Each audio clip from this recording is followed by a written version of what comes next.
6h30 à Paris, bienvenue si vous nous rejoignez dans cette édition spéciale consacrée au décès de la reine Elisabeth II. Et l'émotion est grande au Royaume-Uni et dans les pays du Commonwealth.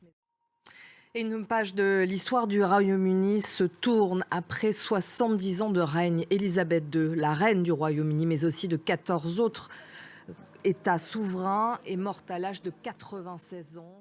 Les médecins de la reine ont annoncé être inquiets pour son état de santé. Puis les membres de sa famille se sont rendus à son chevet, à Balmoral, en Écosse, le château royal si cher à la reine. Retour en images sur l'annonce de son décès avec Elliot Samuel. Armelle, vous êtes toujours en plateau avec nous. Rebonjour. Charles III va-t-il réussir à incarner cette continuité, cette stabilité qui a été insufflée par sa mère et à garder les Britanniques unis? Alors c'est vrai que Charles arrive au pouvoir avec une immense expérience puisqu'il a plus de 70 ans. Merci Armelle. On va tout de suite s'attarder maintenant. Alors on retrouvera, vous parlez du Commonwealth, on va retrouver notre correspondante à Montréal dans un instant. Mais d'abord on va revenir sur Charles III dont nous parlions. La reine est morte, vive le roi Charles III, son fils aîné, le prince de Galles, qui est devenu roi à l'heure exacte où le décès a été constaté, moins populaire que la reine.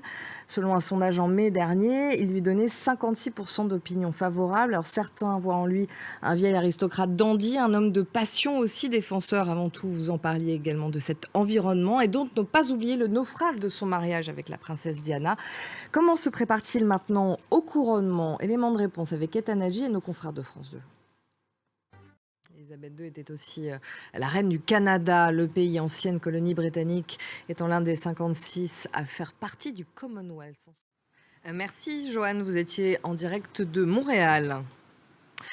Et depuis l'annonce de son décès, ils sont nombreux à venir se recueillir devant notamment Buckingham Palace à Londres.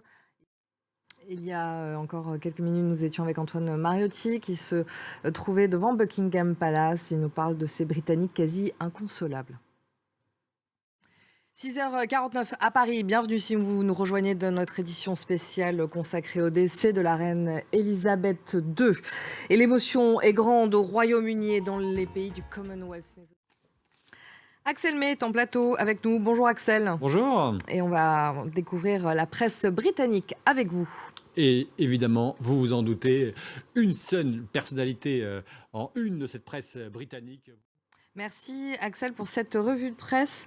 Je me tourne vers vous Armelle. On parle de ces liens de la reine Elisabeth avec de nombreux pays, notamment ce lien très fort, cette affection qu'elle avait pour la France.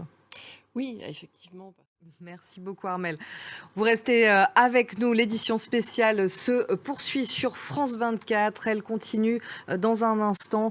On se retrouve avec nos invités, nos envoyés spéciaux, avec Armelle Charrier également. Mais avant cela, retour en images sur les dernières heures qui ont bouleversé le Royaume-Uni.